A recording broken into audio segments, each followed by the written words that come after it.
right, let's talk international relations. Last week, the Prime Minister was in Aussie. He's actually going up to Ngaruawahia this week for what might be an interesting encounter. But while in Australia, he spoke to the Lowy Institute. I've actually been to the Lowy Institute. They're quite a serious bunch of Aussies, sort of think tank, who talk about international relations and Australia's place in the world. So giving a speech there sends all sorts of signals for a New Zealand Prime Minister. And the signal that was pretty clearly taken from the speech was, we are keen. We are keen to get in on this AUKUS thing and its second pillar. We don't want nuclear submarines, but we feel the world is dangerous and scary and we want to perhaps pick sides. We've talked about this before, but of course, inevitably now there seems to be, if you like, a public debate. Gosh, we can't have those if it's the treaty. A public debate on our foreign policy.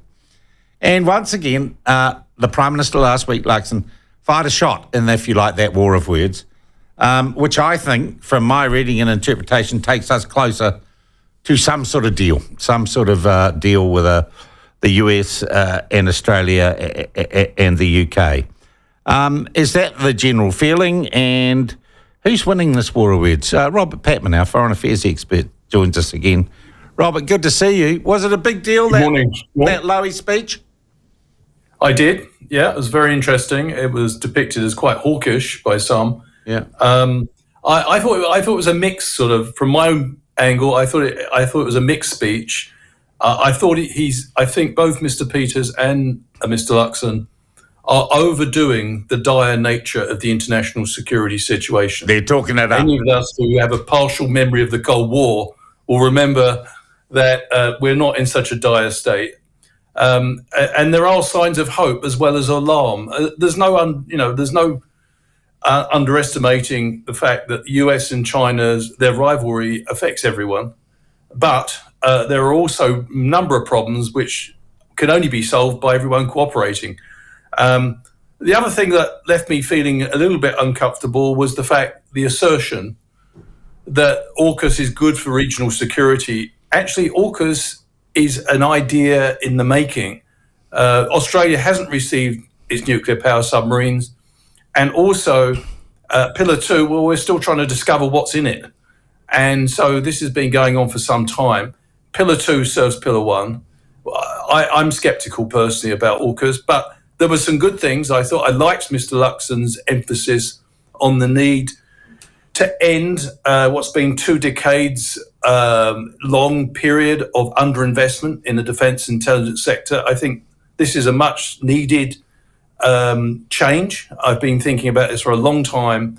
And if we want to improve relations with Australia, spending about 1.7 to 2% of GDP is important. Australia, it's all very well saying we're family and mates and all the rest of it, but they actually want to see some tangible evidence that we are committed to mutual defence and interoperability. So, I thought that was good, and so I saw it as sort of a mixed assessment, really, Sean. All right.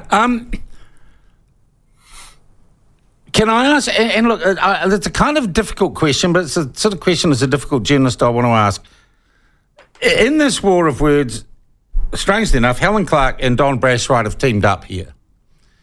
Now, I'm going to ask a question. It might sound rude and might suggest terrible thing. Don Brash works for a Chinese bank, and who the hell knows where the Helen Clark Foundation gets its money from? Is it possible that Chinese money is being spent to influence this debate in New Zealand, and those two protagonists are somehow being influenced by China? No, I with respect, Sean, I don't think that's the case. Do you know that's not the case? Because we know how the Chinese behave. And we know that Don Brash does work for a Chinese-owned bank. And we know that the Helen Clark Foundation gets money that it's not always clear about from a lot of sources. Yeah, but let's be quite clear. Lots of political actors are getting money from various sources. What I'm saying about I don't want to get into the personalities of this.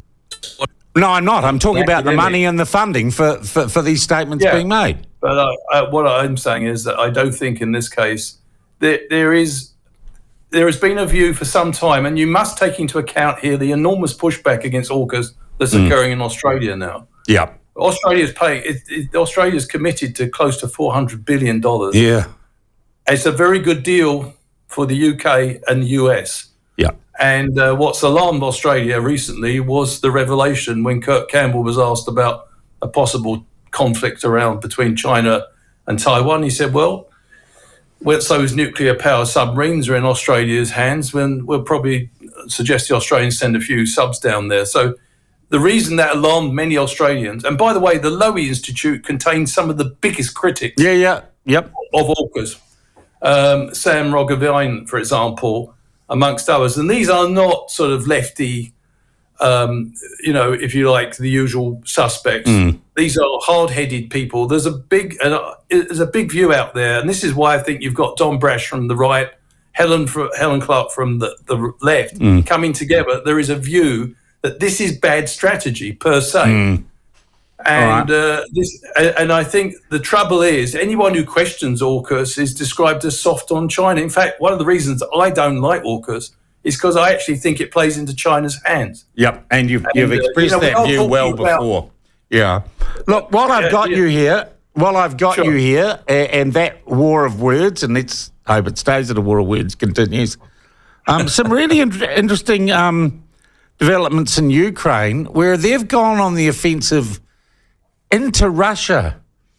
And I was really amazed when I saw that. And I thought it kind of makes part of your moral argument that we're not the aggressors. It blows that away. But it's also surprising that they can. What is all this about? And does it signify a change in where we're at in the Ukraine conflict? With respect, Sean, I don't think it blows away the moral argument. I have heard that case. I actually think it reinforces it, because it brings home to Mr. Putin, if you invade someone else's country legally and try to grab their land and try to decapitate their government, you may pay a price at home. Yeah. I mean, the war has been brought into Russia's backyard. And I think that's an important strategic and political, psychological development for the regime, which thought it could invade a country and everything could go on as normal at home. So this is the Kursk incursion, a counter-invasion of Russia, a very important development, I think.